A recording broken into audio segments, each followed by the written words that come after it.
สบายดีทุกคนพี่น้องเพื่อน Facebook หมดทุกคนมื้อนี้บ่าวเสียงสิพาไปเลาะบุญ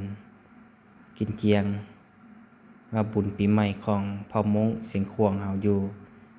เดินบันหยวนบุญปีใหม่แล้วเนาะเป็นเจ้าของเผ่ามงเฮาเนาะอันนี้ก็แม่นทางขึ้นไปบนเดินเขาเจ้าจัดงานพิธีปีใหม่ของเผ่ามงแข่งสิงขวางเนาะนี่แม่นเดินบันหยวนเด้อพี่น้องเด้อนี่เด้ออันนี้ทางขึ้นมาเนาะก็จะเป็นร้านขายเครื่องร้านกินดื่มร้านยิงปุ่มเป้าขายเครื่องต่างๆของบุญกินเจียงเนาะ